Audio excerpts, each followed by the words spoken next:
Well, Tim, welcome to Macclesfield Town. It's great to see you here at the Moss Rose. How excited are you to be here? Very excited. Listen, the club's obviously it's well documented. It's been double unlucky really to be relegated from League Two. So to be given the opportunity to come in is wonderful for me. You know, I've been out of the game for 6 months or so since leaving Solihull Moors.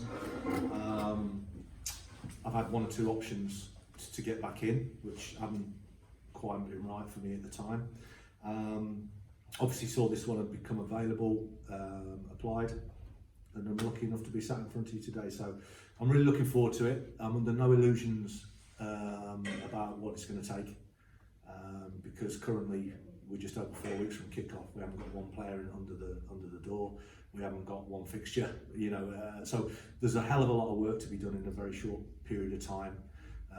Gary Wild, who's coming in with me, who's my assistant from Solihull, and Danny Whitaker, who's thankfully is going to stay and be my first team coach, which is great news for everyone connected with the club. I've got a lot of work to do in a very short period of time with very limited resources. So that, you know, let's be transparent. That's where we're at. But I'll quantify that by saying, when I walked in through the door at Solihull, it was a very, very similar situation. The team was bottom of the National League after 19 odd games, marooned by about 12, 13 points. We stayed up that season at the penultimate game at Tranmere. We won the game at Tranmere, and that secured our survival. The following year, we finished runners up. You know, there was a turnover of players, which you would expect. But right now, the challenge is to try and get a squad of 15, 16 players with some pedigree, with not a lot, if I'm honest, but I want a tight, lean, hard-working, committed bunch of lads who'll go through a brick wall on a Saturday and a Tuesday for the next 8-9 months. Get this football club back on an even keel if we can, and plan, you know, with diligence for the future. In terms of what has happened, and again, we don't particularly want to dwell on this, but as you quite rightly have alluded to, it has been a tumultuous, shall we say, period. But yourself, you're walking into it very much with your eyes wide open. Yeah. Are there advantages to take to that? And by that, I mean, by the situation, it's almost like a galvanising aspect, and it forces you to do things almost against all the odds. I think so. I think, listen, a siege mentality or an attitude where you think you've been wronged to a certain extent can take you to different lengths. It can take a group of men to, you know, if you feel you have a point to prove and that maybe people haven't done right by you, then it can take not just a group of players, but a community, a group of supporters, a stadium full of, you know, this place next season with what we've got, it's got to be a fortress. It's got to be hostile. You know, I want it. I'm going to try and put together an in-your-face group of lads who are going to roll their sleeves up, and win, lose or draw, you'll have to peel them off that pitch out there. That's what I got at Solihull. I got a group of lads who've run through a brick wall, and, you know, without doing a disservice, so a modicum of ability as well. But I want men, you know what I mean, and I want blokes who are going to go to the well week in, week out, and prove their worth for this football club. So, although we've got a short period of time and a very small window to do our business, because for obvious reasons, we're a month away from kick-off. We haven't done anything. We've got the COVID laws to, you know, group training, etc., to factor into that. I've still got to be a little bit patient and make sure that I don't jump too quickly, because there are loads of players out there who need a job, who are unemployed, and the season's coming quickly, you know, and they've got families to look after, mouths to feed. So hopefully we can not take our time, but if you know, make sure we do our due diligence, get the right sorts in, and hopefully try and move forward. And then of course we've got to get cohesive. We've got to work and drill on every aspect of in and out of possession, and try and make sure we're as organised as we can be for the kick-off in October. I guess one of the biggest jobs you've got at the moment, as you say, is balancing the fact that we need players in as of yesterday almost, and the fact that, you know, we don't want to be bringing people in who are maybe not right for this football club just to get bodies on the line? That's exactly the point I'm making. Yeah, I mean, when I went in at Solihull, to be fair, with Mark Yates and myself, and I know everyone knows Mark around here, we went in and there was probably over 30 pros at the club. A lot of those were on loan from different clubs around the Midlands, and what we had was a huge group, all of the same ability. So you'd bring 2 out of the team and put 2 in, but they were no better than what you were bringing out. So in the end, you want to cut that right down, get people out the door and bring in less but of a slightly higher quality. The National League is an unforgiving division. Everybody's professional. Everybody works, all week. Everybody's got reconnaissance scouts. Everybody's got sports science. Everybody knows what you're doing. They plan. They've got everything that's required in the professional game. A lot of them have got training grounds. So that's what we're up against.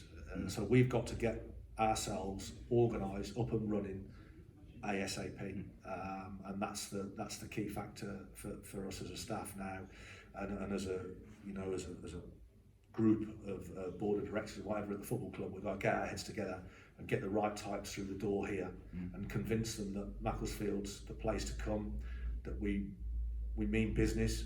We don't want to. We're going to, listen, we might take a few punches on the nose this year. We might have a nosebleed, but we've got to come out swinging a few back, and that's what we want, and that's the type I want in through the door. Everybody who has an interest in football, especially those like me of a certain age, will remember you as being a Premier League winner with Blackburn, obviously, played for England, but more recently you did a phenomenal job at Solihull. And my reason for bringing this up is you must have quite an eclectic phone book in terms of your contacts. How important is it that you have got that and to use them? Well, it is important. I mean, listen, obviously that was my playing career was a long time ago. The level I played at and all that means nothing because I very quickly realised when I'd retired, and obviously I've been at a number of clubs in a coaching capacity, but realistically I've always studied National League and non-league football. So on a free Tuesday or a free Saturday, if I went to a game, it was always Kidderminster, Tamworth. I live in Birmingham Way, Kidderminster, Tamworth, Nuneaton, Brackley. I always went to non-league football. I was always looking at players at the levels. A lot of under 23 games. All as there is in this area. The Great Manchester area. Masses of clubs: Wolves, West Brom, Villa, Birmingham, blah blah blah. So always out of the 23s. Kids that could hack it at this level. And Gary was got masses of contacts. So names are not a problem. It's getting a blend and a cohesion and a group, a mentality that understand this level, because it's such an unforgiving level. And I know the Mac fans all know the level. They've bounced up and down in the last few years from National League into the VFL. Obviously under John, won the league by 10 odd points, a brilliant season, and a really functional 4-4-1-1, the 2 lads up top, Wilson and Marsh, scoring goals. I can remember the team vividly. So, they understand what it takes. I understand what it takes because I've studied it. But, the key now is to get some players under the roof and get cracking. And I'm hoping by no later than midweek. I know it's this bank holiday weekend and all that. That don't count for us. We're grafting. So I need to try and get a group to get some sessions on by no later than Tuesday, Wednesday next week at Alsager, which is a fantastic facility. So we've found our feet there, and then really it's a revolving door, so to speak. So we need players coming in almost on a daily basis till we can get a squad that we can raise a team to play a friendly. And obviously that's another key factor. Then we need to all try, now everybody else has organised their friendlies, beg, borrow and steal a couple of matches somewhere and get some kind of structure to our team, some shape. Look at a couple of different options for shapes if we want to change it. Maybe a 3 at the back. Predominantly at Solihull I was 4-3-3. but you know, we also then morphed into a three because personnel, we looked as though we were made for it, and we had a lot of success with both shapes. But there might be a time in a game where you flick to match a three up at the back, and you know, so we'll be looking at different scenarios as well. So obviously, you know, Gaz, Danny, and I will be talking that through at length over the coming days and weeks. I guess although our formations and our outlook may change from week to week depending on the players we have available, the opposition we're playing, Yeah. I'm guessing what you're saying is the underpinning philosophy of being hard to beat. Yeah. If we have to take one on the chin, we give one back. That remains throughout. Yeah, I mean, it's like I want to try and galvanise a football club. Now, listen, so, I guess from a supporter's point of view, if you're a Mac fan, you sort of sat at home. There's been not a lot of news because there's been no news to give. You know, that we've lost, obviously, there was some good players still on the roster. You know, I sort of, obviously I've followed it, I've been looking at it, and, you know, Fekir Kelleher, who we had at Solihull, who I loved, you know, and obviously McCourt and people like Tollett were still hanging around, and I'm thinking, well, first job's to try and talk them into, you know, they don't want to stay. So, you know, we are where we are. You know, I think they've probably been battered and bruised enough that I think, no, I want a clean break. Okay, fine. So most of them have moved on now anyway. So I have to look elsewhere. There'll be a lot of people that want to come and play it, you know, and my job's to, as I say, is to get the right ones. But just like, you know, the supporters now will have an idea of who's going to be sat in the hot seat, who the staff are, technical staff if you like, Gaz and Danny, and can be safe in the knowledge that we're going to try and move heaven and earth to first of all stabilise the football club, try and be competitive in a very, very competitive division, and build into the season. And you know, we're way behind the eight ball in terms of reporting back. You know, for example, like obviously Solihull's, I live down that way. They've been back over 2 weeks. You know, they've got 6 friendlies lined up. They're into sort of playing game time now. So that's how far behind we are. So we're playing catch up, and I get that. But I think, you know, if you can, hopefully we can get, COVID will allow our supporters to come and watch us for the home game, first home game, and they'll get right in and behind us, understand what we're up against. But as I said before, and I've touched on before, if they get right in behind us, win, lose or draw, stick with us, stick with the lads, because no one's going to be running out of that tunnel over there, not trying 100%, I'll guarantee that. Then it's very surprising what you can do, you know, if you've got a whole community pulling together. And, you know, if we can build into the season and bed ourselves in, who knows? Who knows? You know, things can change. If we get a few through the gate and maybe a little bit of sponsorship, the chairman might be able to ring me up and say, listen, Tim, there's a little bit there for the team, you know. But right now, I know where we are. I know the line in the sand. It's going to be desperately difficult, but we're all up for the scrap. That's why we're here, and bring it on. I guess you've alluded to the supporters numerous times already, and I guess knowing as many as what I do, the one thing that they all need at this present moment is just a bit of hope, because there's been precious little coming out of the club for weeks. I understand that. And hearing your answers actually says, we're not done yet, are we?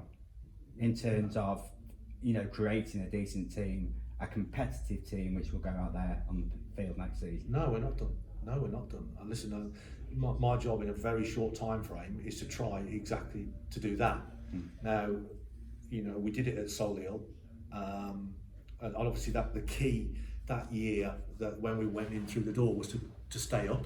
Clearly it was, and make no mistake, you know, at my interview with the board, at that stage, there was 2 plans, one for the National North and one for the National League. And you know, when you're over 10 points adrift at the bottom, you would be foolish not to be planning ahead. But the key element was we stayed up. You know, things turned. We became dogged, resolute, hard to beat, and scraped together enough points to get over the line. We learned by our mistakes, or the mistakes of the past, if you like. Had a plan in the summer, you know, a 5-year plan, to try and get in the EFL slowly, and probably what killed us a little bit was going from what we had at the time, just managed to scrap to finishing second in the very next season, you know, and in a monumental effort to finish runners up from that stage we were in is an incredible achievement. And probably then, as is always the case, expectations go through the roof. You know, oh, we're going to win the National League. Well, it isn't as simple as that, because I would say, knowing the National League now, there'll be 15, 16 chairmen and managers sitting in their offices and expecting to finish in the playoffs next season. So that's what you're up against, you know, and it is a difficult division. But we understand the division. So to answer your question, yes, there is hope. There is hope. Listen, this is Macclesfield Town Football Club. It's a good football club. It's a community football club. You know, we want to involve the supporters, meet the supporters, be around the supporters, and hope that they realise the situation that we're in and come out and back us. And we'll move heaven and earth to try and give you something to you know, to cling on to and cheer. I know you're an incredibly busy man, so I'm just going to leave it as one final question. When you look at targets for this coming season, don't worry, I'm not going to ask you what they are. Obviously, we have to be realistic, but I'm guessing we can be optimistic too. Yes, we have to be realistic. There's no doubt about that. And I mean, we've already had a lot of conversations with different agents. When I say we, Gary and myself, and one or two others that are working with us behind the scenes here. A lot of conversations with different agents and different players. And you know, I'm a transparent bloke. I'm not going to go and stand after a game and say, give it all a gobbledygook. Yeah, but we played well enough. I'll tell you as it is, and I'll be transparent. We've been transparent with the people that we're trying to get in. Listen, you ain't coming here. You ain't coming here to earn life-changing money. But you know, you've got mouths to feed. We've identified you as someone we'd like to come in and work with us and try and build something round. We've got a lot of positive feedback and vibes coming from different people who want to come. Now it's just a case of, you know, I was never much cop at maths at school, but get my calculator out and try and make it work within the parameters that I've got. And that's going to be the defining thing. Can I get lads in on the money, you know, and get them over the line? And obviously in the next week, if I need to get a number of men in this building and then get them organised and get them gelled, get some spirit about them, tell them what I'm about, tell them what my expectations and, you know, how we're going to go about our business. So that's my first job. And you know, as I say, I'm up at the Moss Rose today, and I've got a few meetings after we finish to that effect. You know, where we're going to be, phones are going to be read up, and we're going to try and get some people over the line and feed hopefully a bit more positive news out to the supporters to say, yeah, okay, but we got him and him and him who want to come, pull the Mac Town shirt on and roll their sleeves up and give it their best shot. So hopefully we'll be able to get some information out in the early part of next week. Tim, great to see you. We wish you all the best. Nice to meet you. I'm delighted to be here, and I can assure everyone that whatever happens, I'll be giving it everything I've got to try and stabilise and get this club back to normality and back to where hopefully we belong in the EFL. And however long that takes, I'm bang up for the scrap. Brilliant. Thank you. Thank you.